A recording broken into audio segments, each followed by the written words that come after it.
Okay, welcome to Realism. So this is around the years 1850 to 1900. Some other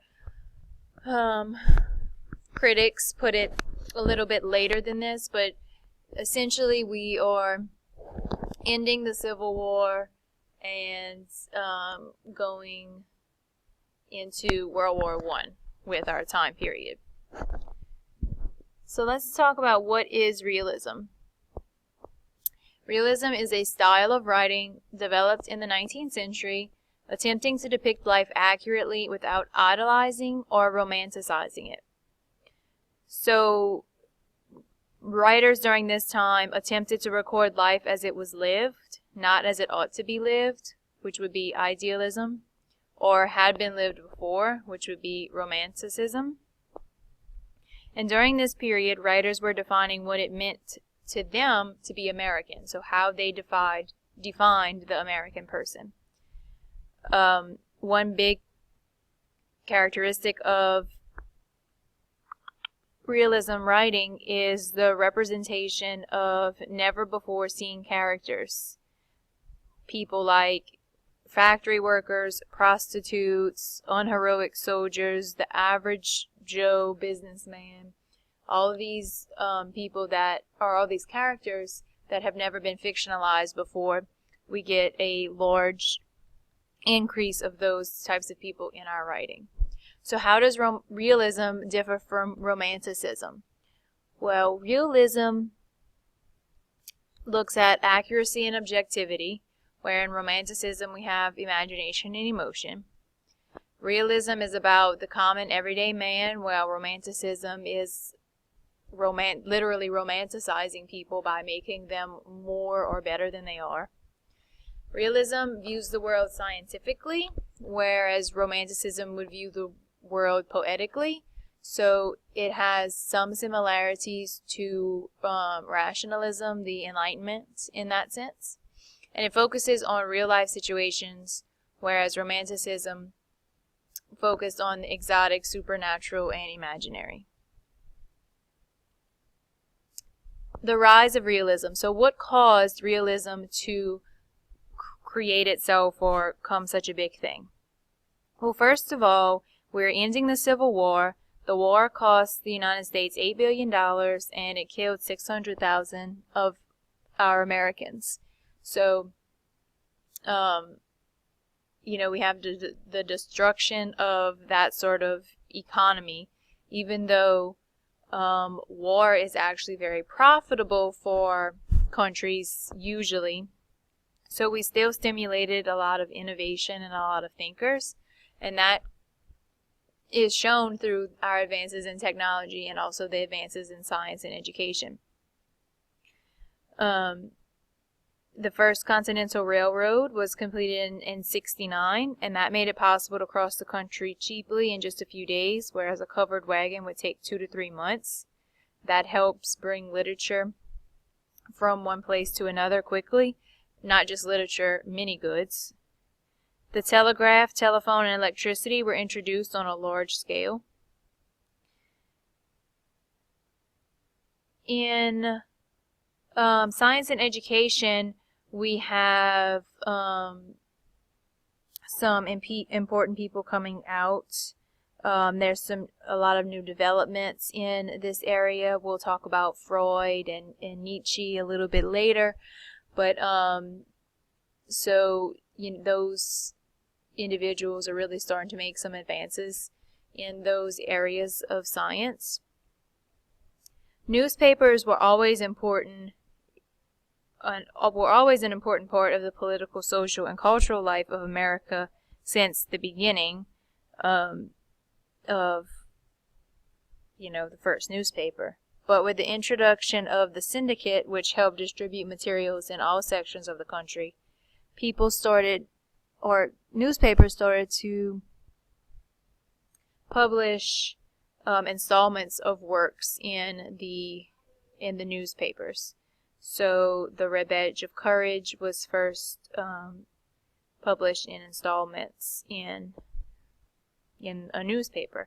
That's a very popular, famous realism work. We also have a lot of social changes that are happening at this time. So immigrants are arriving from Scandinavia, Italy, Poland, Czechoslovakia, Lithuania, and Russia. And most of them went to the large cities, which increased the population and city growth. And we also have Chinese and Japanese immigrants going to San Francisco and the western United States. Because of all of that, investments in businesses doubled or quadrupled, and factory labor doubled. However, this caused additional problems. So, oversupply, since there was an oversupply of labor, that allowed people to keep the wages low, and there were no laws restricting the conditions and hours. So workers faced inhumane and dangerous conditions. This should sound familiar to you from your book you read over the summer, which the name just escaped me. But so that they talked about that a lot, building the Chicago's World Fair, how they organized unions and went on strike, etc., because of the harsh conditions they had to work on. And in the 1880s, the American Federation of Labor was the first united national voice of the labor workers. Okay, so let's just look at some. So this is art, so not literature, I understand, but we can still use art. You can really see the difference in a romantic piece of art versus a piece of realist art. So looking at this, you can see it's obviously an over-exaggerated sunrise or sunset. The clouds are not natural. It's beautiful, you want to be there. It's obviously romanticized. The size of the mountains, all the way down to the little deer in the front. So it's all romanticized and heightened. Okay? Versus realism. It's literally 3 women picking up whatever they're picking up. I don't know, grain or something. Notice the sky is not over-exaggerated. Notice the colors are a lot more muted and actually realistic. And not only that, but it also portrays a realistic thing that has happened.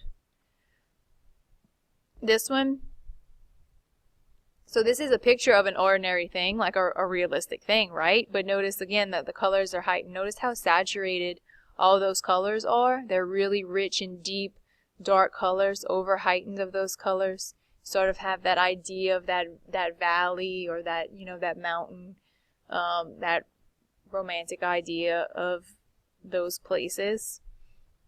And then this is more realistic. So it's 2 women working, 1 woman yawning or singing. The colors are a lot more muted and natural. So that makes it an example of realism. Characteristics of realism literature. Very simple. Most of what you are used to is realism or modernism. So you should be pretty familiar with a lot of this. So the writing is about ordinary characters in ordinary situations, real life. Okay, there's no, prince on a horse or, somebody who comes from the slums and makes his way all the way to the top. No really American dream here. I mean, every section has its own type of American dream, but, it's just real people. The character is more important than action and the plot, so we see that sort of creeping its way into romanticism literature, but here in realism is where it's really the biggest. Class, your social class is important. So novels, we see our first novel published during this time, and they help sort of show or highlights the dreams of the middle class. The diction is plain, it's not heightened, it's not poetic, it's just plain Jane diction. That doesn't mean there aren't hard words or big words or words you might not know, but it is, especially in regionalism, it is the vernacular of wherever the person is writing of. It may be comic, satiric, or matter of fact in tone. 3 branches of realism: naturalism, regionalism, and literature of the discontent. So naturalism is an extension or intensification of realism. It introduced characters from the very lowest of society whose fates were determined by bad luck, bad parentage, or bad environments. Characters might be common, but what happened to them was not common. People who wrote naturalist literature were concerned with exploring how things like biology, environment, and other forces would affect the person. So you can think Darwin's survival of the fittest. He writes about how your environment impacts you or sort of creates you who you are. So here we see the writers relying heavily on those new fields of psychology and biology.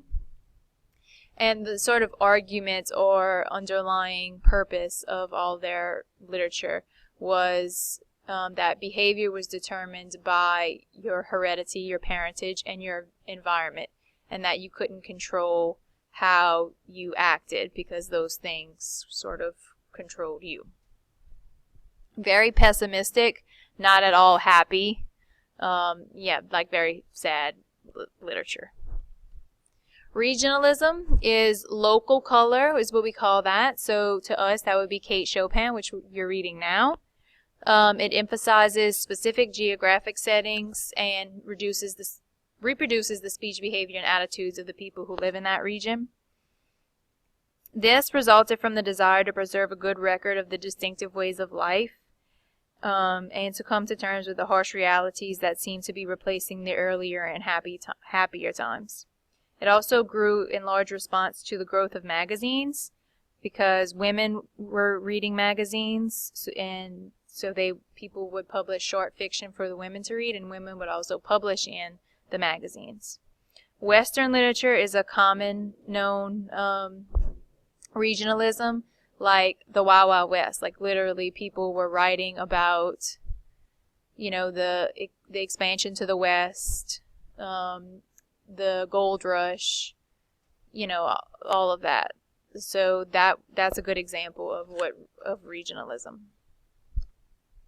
Okay, and finally, the literature of the discontent. So really it is what it sounds like. It's not necessarily pessimistic like naturalism is, but it's all the people who have always been pushed down or pushed to the side. This is their time to shine. This is their time to write about the issues that are aggravating them. So between the end of the Civil War and World War I, we have this vast body of nonfiction that was devoted to describing, analyzing, and critiquing all the social, economic, and political institutions and unsolved problems that were a consequence of this rapid growth and change in America that we had just seen after the Civil War. But they also, spoke out about slavery and women's rights and, taxes, I'm sure, So anything that discontented you or you weren't content with, they sort of gave a voice to those people. This also gave the women a large soapbox, I guess you could say. So they were able to write about women's issues in the home and outside of the home. So that is realism. It is real, people.